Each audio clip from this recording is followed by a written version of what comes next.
Queridos alumnos, ¿cómo andan ustedes? Bueno, en este maravilloso día, 6 de diciembre de 2021, vamos a comenzar a contactarnos dando lugar a la clase número 14, la penúltima de este ciclo 2021, del curso de producción de plantines del Centro de Formación Profesional 401, suboficial Omar Santiago Cisneros de Quequén, servicio perteneciente a la Dirección General de Cultura y Educación de la provincia de Buenos Aires. Bueno, hoy es un día realmente maravilloso. Estamos todos con ganas de hablar de nuestras cuestiones de plantas, flores, producción, cultivo, de recorrer. Bueno, porque la naturaleza es algo, siempre es convocante, pero en estos días esa convocatoria es más impetuosa, es casi un imperativo. Bueno, vamos a empezar como es costumbre. Esta es la anteúltima clase, como les decía, de este ciclo. La próxima la vamos a hacer la semana próxima. Y bueno, vamos a empezar con los servicios parroquiales, como hacemos siempre, ¿no? Y en este encuentro, los parroquiales van a girar alrededor de la última visita que hicimos el viernes, la clase abierta que se hizo el viernes en la Plaza Dardo Rocha, que a diferencia de una jornada como la de hoy, era una jornada muy destemplada, fría, con alguna llovizna y sobre todo con falta de luz solar directa. Bueno, como quienes andamos en las cuestiones de plantas, flores, jardines y árboles, somos aguerridos, el mal tiempo nos asemella, hicimos la recorrida igual, resultó interesantísima, intercambiamos, miramos, discutimos, analizamos, pero aprovecho para decirles algo. La percepción correcta del espacio debe hacerse con luz solar.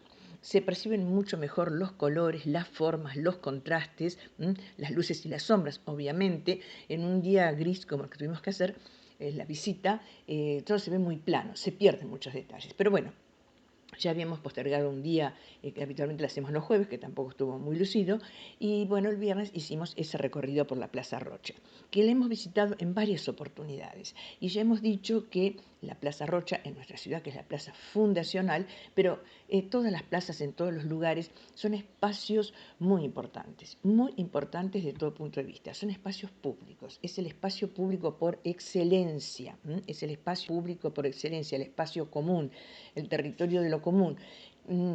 Es de por sí importante y sobre todo en estos tiempos que hay tanta disputa por el uso del suelo, el uso de los espacios públicos. El suelo de los espacios públicos es sumamente valioso. Recordemos que el suelo es un recurso finito, limitado y objeto de permanentes disputas desde muchos puntos de vista, por el valor simbólico, por su apropiación, por su empleo. Así que bueno, veamos en la plaza una situación mucho más compleja, más rica, más interesante que la simple presencia de las flores y algunas cosas que a veces nos interesan, incluso desde nuestra perspectiva.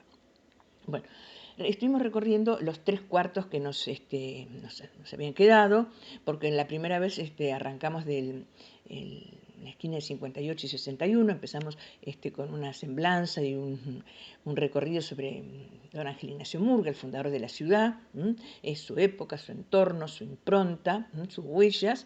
Fuimos hasta el centro, encontramos el primer mojón, al pie del monumento a Mariano Necochea, ahí se inició el trazado de nuestra ciudad, ese trazado en damero.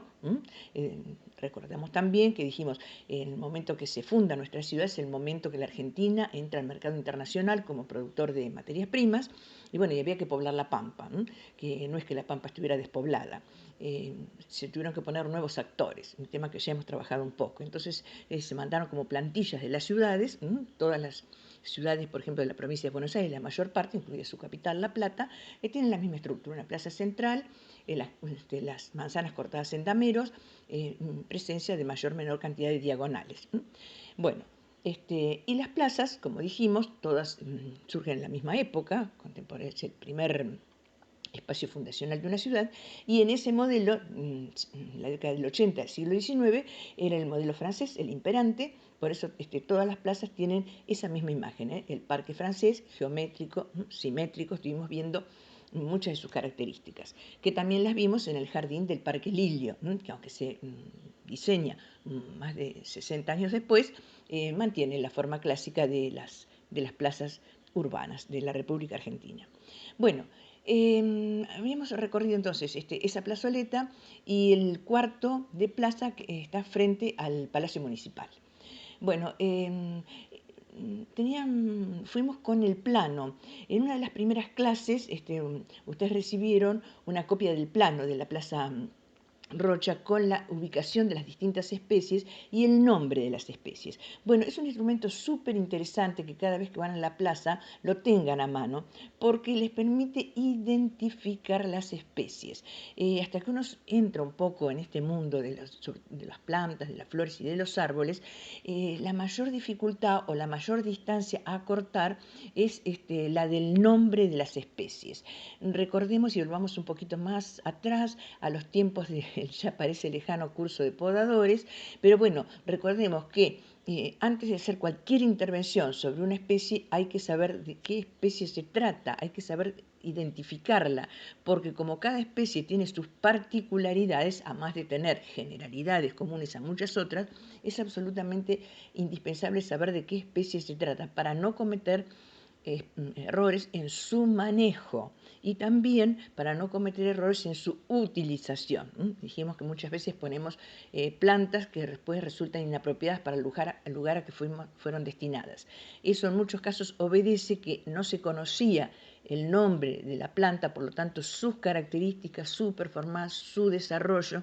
Bueno, la forma de conocer las plantas es recorrerlas, encontrarlas y llegar a su nombre. Este plano hecho por el Grupo Cumelén, que como ya les comenté es un grupo de exalumnas de un curso como los que transitaron ustedes, bueno, es una herramienta por demás útil. Están todos los árboles en su emplazamiento y en la parte de atrás está el nombre común y el nombre científico. Con ese nombre, ustedes en este momento, con la enorme posibilidad que nos da Internet, bueno, entran y ahí van a tener todas las imágenes y las informaciones que necesitan sobre esa especie. Así que a partir de ahí ustedes van a estar en conocimiento de la especie que van a trabajar o que les gustaría utilizar o que simplemente tienen curiosidad. Bueno, como ustedes verán, la Plaza Rocha está equipada básicamente con árboles y también hay algunos arbustos. Una cosa interesante, los árboles que están en la plaza ya tienen su estructura consolidada hace muchos años, entonces nos permiten tener una imagen exacta del tamaño y el porte y la forma que van a tener esos árboles, porque nosotros los utilizamos con especies juveniles muy pequeñas que todavía no manifiestan todo ese potencial que tienen y sobre todo su tamaño, que es un tema que preocupa. Así que bueno, el recorrido que hicimos era pararnos en la plaza, tomar el plano y tratar de ubicar frente a qué ejemplar estábamos. Y de ahí en más ir sacando los elementos que hacen a su descripción. Si es árbol, si es arbusto, si es una especie latifoliada, si es una especie conífera, si es de follaje perenne, si es de follaje caduco, si tenía frutos, si tenía flores, bueno, una cuestión por demás interesante, pero más allá del entusiasmo que nos puede deparar el conocimiento, tengan en cuenta que es un acto de responsabilidad, no debiéramos intervenir ni utilizar ninguna especie de la que no sepamos por lo menos su nombre y a través de él llegar a analizar sus características. Me permito insistir en esto porque estamos trabajando en la escuela. Una escuela es un ámbito de estudio, de conocimiento, y en el conocimiento tenemos que ser rigurosos, no podemos ir al tanteo, tenemos que llegar a la mayor cantidad de certezas posibles. Bueno, y la botánica sistemática, que es la disciplina que se ocupa de este tema que estamos tratando, de la identificación de las especies, es una herramienta, pero por demás, no solamente útil, sino esencial para el desarrollo de nuestras actividades. Así que la ida a los libros, como hablamos, a los libros de botánica, nosotros hemos trabajado Dos Santos Lara, cuya fotocopia la pueden encontrar, ya saben, en el Duende, pero cualquier manual de botánica o textos que puedan encontrar son igualmente útiles, y los manuales de sistemática o las imágenes que puedan encontrar, por supuesto que hay infinitas, en Internet, nos van a venir muy bien. Recuerden cuando van a Internet de consumir o utilizar o trabajar con información situada. Siempre traten o tengan en cuenta que esa información que están utilizando esté situada, que diga de dónde es. Entonces ustedes van a poder plantearse si el lugar donde se está trabajando con esa especie es similar al nuestro. Y ahí podemos sacar las inferencias correspondientes. El mundo es grande, los medios de comunicación son muy veloces, muy fáciles de manejar, todo el mundo saca fotos, toma imágenes, las sube a la red y bueno, pero eso solo no alcanza. Para hacer un buen uso de esa información tiene que ser situada. Tenemos que tener un informe de dónde se tomó esa imagen que nosotros vamos a trabajar o de dónde se está diciendo lo que estamos leyendo. Y siempre la mirada crítica, lo que están recibiendo versus lo que ustedes ya tienen en su archivo personal. Y ahí dialogan, ahí establecen. Por eso es tan interesante que lleven la base teórica, que insistimos tanto en que traten de formarla. En estos cursos a distancia hemos tratado de achicar esa distancia que existe en los cursos presenciales, como son habitualmente, de 3 clases de 3 horas cada una. Bueno, insistimos mucho en ese tema porque es fundamental. Ustedes tienen que salir con una formación sólida que les va a permitir estar seguros, confiados, hacer trabajos de calidad y bueno, tener una gran satisfacción como el interés y el esfuerzo de ustedes realmente lo merecen. Otra de las cuestiones que vimos en la plaza, aparte de ver todas las especies, estuvimos viendo los modos de poda. Repasamos porque estas clases presenciales, estas salidas, tienen por objeto completar de algún modo lo que el diálogo a distancia, vía estos podcasts que estamos compartiendo, no alcanza a plasmar, ¿no? Entonces estuvimos viendo en los plátanos que bordean la Plaza Rocha lo que en su momento llamamos poda en copa tallada, o sea, el corte de la copa a cierta altura, 2 metros, 2 metros 20, los brazos que se abren y que no se abren de cualquier manera. Fuimos viendo cómo se ha ido conduciendo esa especie, las ramas que se hubieron de quitar para que tomara esa forma y las poda que se hacía cuando en imágenes que ustedes ya también tienen de la plaza, los árboles se manejaban todos los años con poda, que quedaban con una copa chica reducida y se dejaba brotar todos los años y se retiraba al año siguiente la brotación de ese año.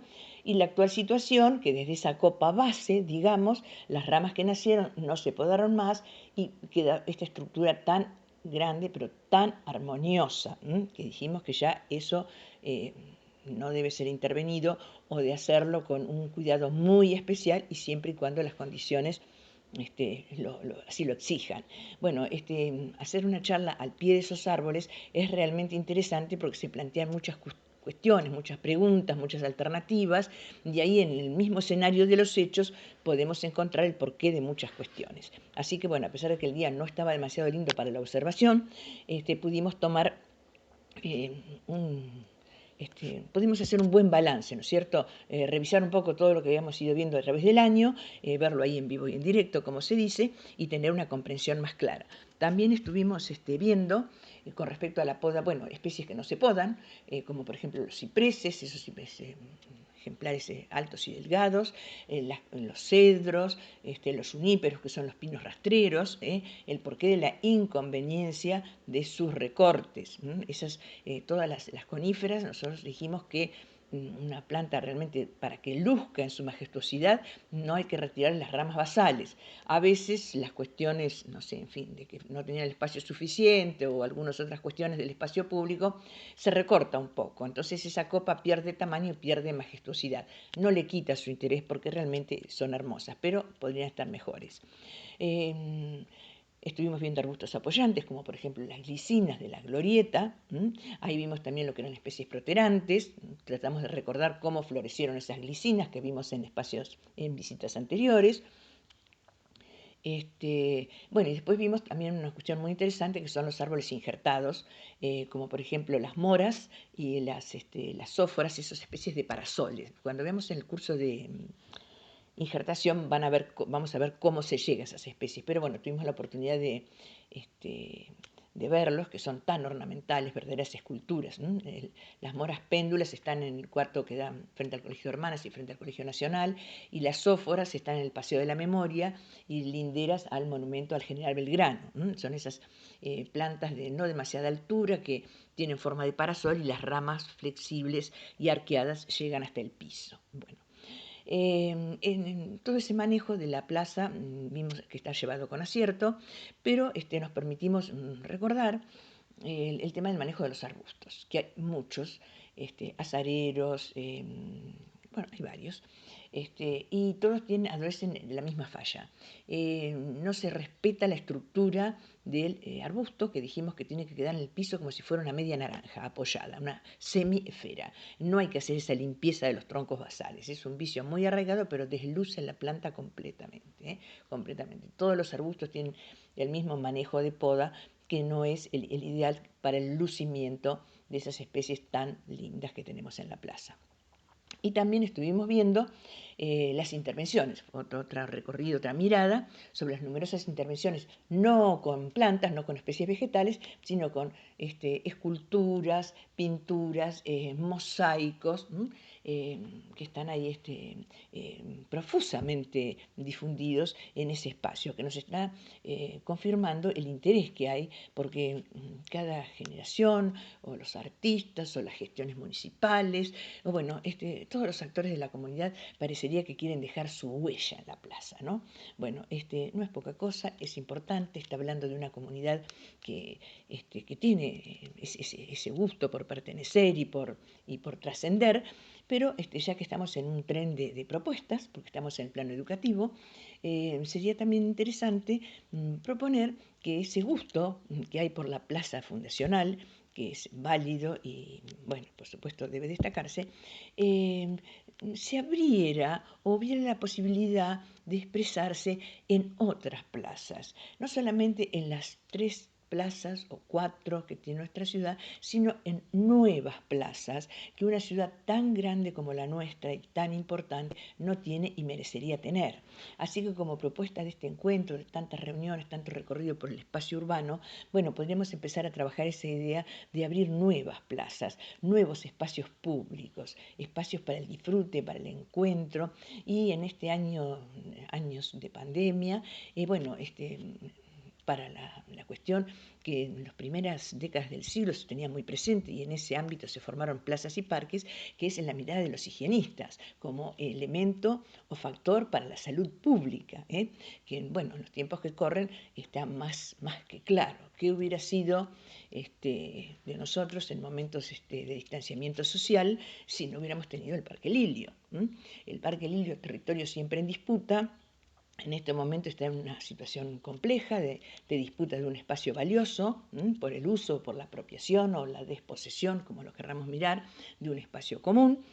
Y me parece que no se ha puesto en palabras, por supuesto que en la mirada de muchos quizá esté y en el espíritu también, la importancia del espacio, del Parque Lilio, en este caso, de los espacios públicos en general, pero del Parque Lilio en particular, desde el punto de vista de la salud pública, que entre otras muchas razones merece ser tenido en cuenta y preservado de todo intento de privatización, que es siempre el peligro que ha tenido.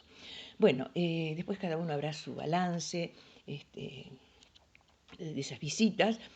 Cuando ustedes vuelvan por su cuenta, si quieren pueden llevar el plano, que les va a ser siempre como un buen compañero para aclarar las cuestiones. Y bueno, bueno, yo espero que haya sido de utilidad, no solamente un buen momento, recreación y encuentro, sino un espacio de profunda formación científica y ciudadana, porque dijimos que la carrera que tenemos entre manos tiene un gran valor político, porque es una herramienta para la resolución de muchos conflictos que hay en la vida urbana. Bueno, ya me he gastado 20 minutos de la charla y les voy a comentar un poquitito los contenidos que ustedes van a recibir. Les voy a mandar en el material complementario, que va siempre por correo electrónico, que si alguno lo borró o no los tiene, acá quedan todos archivados, así que si lo necesitan me lo mandan solicitar y se los vuelvo a reenviar. Los podcasts están todos en la plataforma YouTube, canal Rosa Sarries, están todos archivados cronológicamente, así que también si se les ha borrado, se han traspapelado, lo han perdido, con ir al canal de YouTube lo van a recuperar. Bueno, voy a tomar los contenidos de la clase número 9, que fue la última clase del ciclo anterior, del ciclo lectivo 2020, que es la multiplicación de especies herbáceas. Bueno, ahí están. Yo voy a avanzar un poco más sobre esos contenidos y a su vez también por el correo electrónico le voy a mandar un listado de especies herbáceas de las que hemos trabajado acá como para multiplicarnos. Y voy a agregar algo más, que son las gramíneas, que no están en esta clase número 9, pero son especies muy lindas, muy de moda, muy rústicas. Y voy a tomar un poquito, dos, que lo dejé a propósito, de la visita que hicimos en el último viernes a la Plaza Rocha, en las nuevas incorporaciones que hay, especialmente en la plazoleta de calle 58 y 57, en esa primera plazoleta, en primera cuadra, 58 entre 57 y 55, se ha hecho el Paseo de la Juventud, frente al Colegio Nacional, a la Media 1, a la Escuela número 2, un lugar de encuentro de los estudiantes, de la juventud precisamente. Y bueno, y ahí se han incorporado dos elementos que no están detallados en las clases del año pasado, que son las gramíneas y las herbáceas perennes.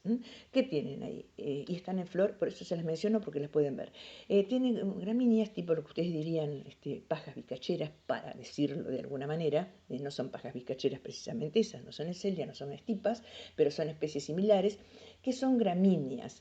¿Cuál es el tema de las gramíneas? Son especies herbáceas perennes que tienen el sistema radicular integrado, la parte subterránea, mejor dicho. El sistema radicular está formado por raíces, pero en la parte subterránea, donde también están las raíces, hay tallos subterráneos que son rizomas. Rizomas que tienen en la zona límite entre la parte subterránea y aérea gran cantidad de yemas o brotes. Recuerden esta estructura tan fundamental para todas nuestras actividades. Esas yemas o brotes están muy próximos y entonces cuando se desarrollan dan hojas lineares. Las gramíneas tienen esa característica, hojas lineares, tallos, según qué tipo de gramínea sea, tallos huecos, cañas, cañas más gruesas o más finitas, la caña bambú, la caña tomatera son gramíneas. También el trigo es una gramínea, la avena es una gramínea, y sus tallos son cañas huecas, más o menos engrosadas. Bueno, entonces las gramíneas tienen esos tallos huecos, más o menos finos, cañas todas, y tienen hojas que en una parte envuelven esos tallos y después se abren con ese movimiento que las hace tan encantadoras. Bueno, en el Paseo de la Juventud vamos a encontrar matas de gramíneas y en este momento en flor hay herbáceas perennes de la familia de las iridáceas, que son los dietes bicolor. Esas especies de hojas lineares, acintadas, que se abren armoniosamente y tienen unos tallos finos con unas flores como apoyadas en la punta con toda suavidad, color crema con unas manchas negras. Es una especie que se llama dietes bicolor. Bueno, ahí tenemos dos herbáceas perennes trabajadas en esa composición. Muy, muy interesantes. Son especies rústicas, se prestan para la promoción, así sea, la producción, así sean con fines ornamentales, productos ornamentales, agroecológicas, no hay que curar, no hay que, para su cultivo no requiere ningún tipo de artilugio, ni plásticos, ni cuerdas, ni elementos que después la naturaleza no puede metabolizar. Recuerden que nuestra mirada agroecológica y por la tarea que tenemos entre manos, esta sería nuestra mayor preocupación, no usar nada, hacer una primera mirada, no usar nada que después la naturaleza no pueda metabolizar, queda como pasivo ambiental y queda contaminación visual, química, en fin, todo lo que ustedes ya saben de contaminación. Estas especies tienen esa enorme posibilidad. Son tan rústicas, tan adaptadas y tan hermosas que una vez que uno las coloca, van casi solas. Hay que hacer alguna ayuda en los primeros tiempos hasta que se establecen y después prácticamente no necesitan nada más de nosotros y mucho menos tareas que dejen esa huella del hombre tan inhumana de alguna manera, ¿no es cierto? Bueno, el asunto es cómo se multiplican las gramíneas. Bueno, ya les expliqué que tiene esa estructura tan particular, esa corona que se forma a nivel de piso, llena de yemas, bueno, y todo el follaje en mata de distintas formas, distintos colores, distintos tamaños, algunas pequeñas como las que están en la plaza y otras bien grandes como las cortaderas, las grandes colas de zorro que están en las orillas del río Quequén, y también muy usadas con fines ornamentales. En muchos jardines y en espacios públicos también las vemos. Bueno, la multiplicación, o sea, la obtención de plantines de estas especies se hace en el invierno. ¿Por qué? Porque es el momento donde ya han completado su ciclo. Todas las gramíneas son especies fanerógamas, por lo tanto todas florecen, y florecen en inflorescencias, espigas, panojas, que son lo que ustedes llaman vulgarmente penachos, tan vistosos, tan ornamentales. Bueno, cuando todo eso ha pasado, han florecido, la floración ha madurado, han fructificado, el follaje a veces se mantiene muy lucido, a veces decae, son perennes porque la estructura subterránea queda siempre. Entonces, ¿qué hacemos? Se levanta con la pala una mata, esa mata, y la partimos. Ustedes van a ver que esa estructura es muy compacta, como un gran enriedo de raíces y rizomas. Recuerden los rizomas, tallo subterráneo, vayan a Dos Santos Lara, y cortan trozos como si fueran trozos de torta.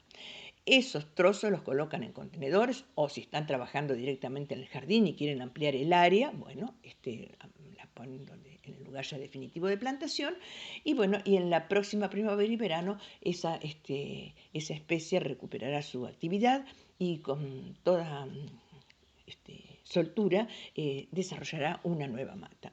Así que no solamente son muy fáciles de cultivar, muy rústicas, sino que también son muy fáciles de multiplicar. Aquel que quiere iniciar o ampliar su plantación o iniciar alguna actividad comercial en estas especies, en las gramíneas, tiene una buena posibilidad. Muy interesante, yendo a la conversación anterior, tenerlas plenamente identificadas. Es bien, bien interesante. Una buena medida es comprar la planta madre en un vivero que ya vienen identificadas y de ahí iniciar el cultivo. Y si tenemos una planta no comprada, tratar de llegar a la identificación. Hay un manual muy lindo de María Luján Puglia, exclusivamente o mayoritariamente de herbáceas, de gramíneas ornamentales, y también ella incluye especies que acompañan, que tienen son también herbáceas, no de la familia de las gramíneas, que es una familia botánica enorme, con muchas subfamilias y muchas tribus, pero hay otras especies, como el Dietes bicolor, que acompañan muy bien, sin ser gramínea. Por eso en esa composición, ustedes fíjense que han usado los dos grupos, han usado gramíneas y han usado acompañantes de gramíneas, que es el caso del Dietes bicolor, que se multiplica de la misma manera. Esa mata se desarma o se corta, si es una mata muy grande la podemos cortar, si es una mata más chica la podemos un poco desarmar, porque los rizomas de los dietes son más gruesitos, más notables, y bueno, y ahí hacemos nuevas plantas. La mejor época es el invierno para esta tarea. Ahora, por ejemplo, el dietes durante todo el verano va a estar en flor, así que sería, no tiene ningún sentido desarmar una mata y privarnos de la belleza que tiene, pero llegado el invierno o el otoño, ya cuando ha pasado la floración, se hace ese trabajo. Por eso a todas estas herbáceas se las llama bulbosas, en algunos casos son rizomatosas, no bulbosas, de otoño, porque este trabajo se hace en el otoño y la floración se empieza a ver, o el desarrollo de esas especies muy lucido a partir de la primavera y del verano. Bueno, y continuando ya para terminar esta clase, también con un recuerdo de esa recorrida, los voy a invitar a que vayan hasta la esquina, al otro extremo de la plazoleta de 58 entre 55 entre 57 y 59, el extremo que está frente a la plazoleta con la estatua ecuestre del general Mariano Necochea, y está el monumento del escritor, un pequeño monolito que se construyó por iniciativa de dos queridísimas poetisas necochenses, Amalia Celina Dones y Celia Monsec. Y bueno, en ese pilar la ornamentación está hecha con lirios, con iris germánica. Ustedes ya van a reconocer las estructuras rizomatosas y las hojas en forma de espada, color verde glauco. Y ahí en el monumento ustedes van a ver que se menciona el árbol de la poesía.